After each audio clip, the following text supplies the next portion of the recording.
La République démocratique du Congo est le deuxième pays d'Afrique par la taille, avec 2,3 millions de kilomètres carrés, et avec 80 millions d'habitants, c'est le quatrième par la population. En ce qui concerne ses immenses ressources minérales, estimées à environ 24 billions de dollars américains, le Congo est considéré comme l'un des pays les plus riches, sinon le plus riche du monde. Il possède 10% des gisements de cuivre du monde, 30% des diamants et 70% de tous les gisements de minerais de fer. Mais surtout, on en extrait plus de 50% du cobalt requis dans le monde entier, le cobalt étant un minerai sans lequel, par exemple, serait inconcevable l'industrie électronique et toute l'industrie de l'armement d'aujourd'hui qui dépendent de cette dernière. Malgré sa richesse en matières premières, ce pays est pourtant aujourd'hui un des pays les plus pauvres du monde en raison de l'exploitation, de la corruption et de guerres qui durent depuis des décennies, et selon l'indice de développement des Nations Unies, il a même atteint en 2013 l'avant-dernière place. La journaliste d'investigation Abby Martin a rencontré l'historien congolais Kambale Musaouli. Dans cette interview, Musaouli met en lumière le passé et le présent du Congo et il montre que le Congo a même le potentiel de nourrir toute une population mondiale de 9 milliards de personnes. Avec la production d'électricité de son fleuve, le Congo pourrait alimenter toute l'Afrique. Il souligne que la République démocratique du Congo est actuellement le plus grand fournisseur de cobalt du monde. Presque toutes les voitures, ordinateurs, téléphones portables ou autres appareils électroniques contiennent du cobalt du Congo. Mais malheureusement aussi tous les chars, avions, hélicoptères, fusées, navires de guerre, sous-marins, etc. Un document stratégique de l'administration américaine indiquait même très clairement qu'il serait impossible de faire la guerre sans le cobalt du Congo. Mais c'est précisément ce qui, au milieu du siècle dernier, a placé le Congo dans la ligne de mire des intérêts de l'Empire américain, ce qui recouvre non seulement le gouvernement américain et son appareil militaire, mais surtout les grandes entreprises américaines, y compris la haute finance. Auparavant, pendant plus de 70 ans, le Congo a presque été épuisé sous la domination coloniale belge. La moitié de la population, soit environ 10 millions de Congolais, est morte pendant cette période coloniale belge à cause de la violence et de l'oppression. Un crime, même un génocide qui, pour la plupart des gens, selon Musaouli, est resté occulté. Si le Congo a d'abord été exploité principalement à cause de son caoutchouc, il a ensuite été exploité pour son uranium de haute qualité. Sans cet uranium congolais, il n'y aurait pas eu de bombardement atomique sur Hiroshima et Nagasaki. Et aujourd'hui, c'est à cause de ces gisements de cobalt, comme cela a déjà été mentionné.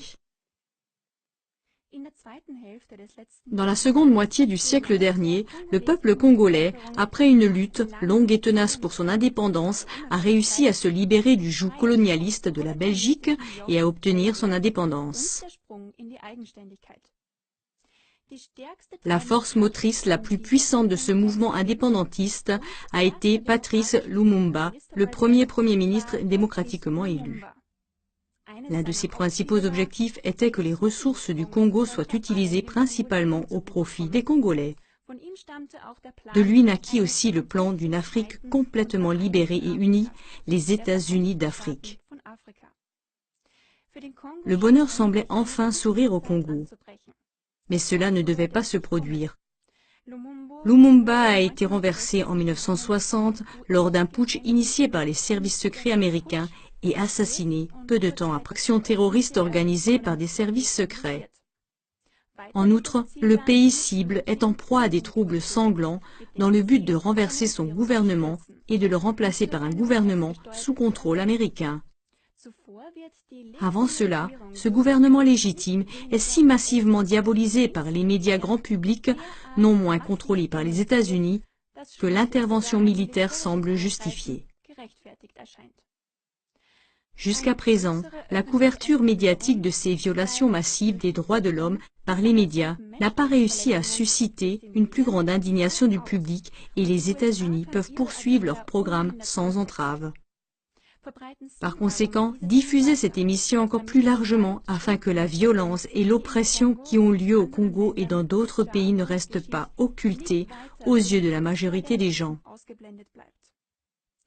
Voyez maintenant l'interview de 20 minutes que la journaliste d'investigation Abby Martin a réalisée avec l'expert du Congo, Kambale Muzaouli.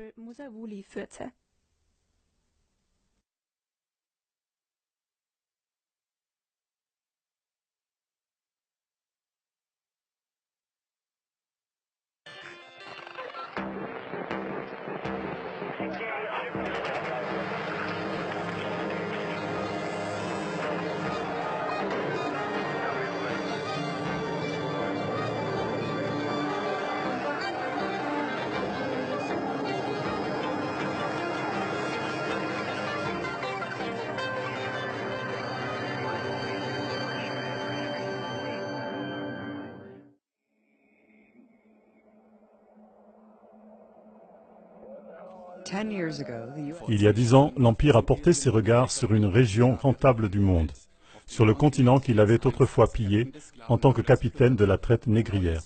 Un nouveau grand commandement militaire est né, AFRICOM.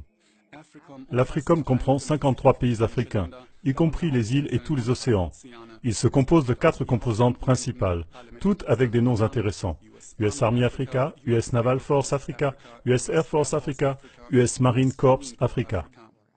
Bien que la présence américaine sur le continent africain soit largement humanitaire, l'officier de l'AFRICOM, Rick Cook, a admis que les États-Unis étaient en guerre en Afrique depuis des années. Avec une série de bases de drones, de camps et des installations où la tradition américaine continue de former des militaires mandataires responsables d'abominables violations des droits de l'homme et d'opérations secrètes. Loin d'une guerre sous le seuil de la violence, l'AFRICOM effectue chaque jour plusieurs missions. Tous les empires voulaient posséder l'Afrique pour la même raison, son immense trésor de minéraux et de matières premières. Une grande partie de ce trésor enfoui est concentrée dans le sud de l'Afrique en République démocratique du Congo.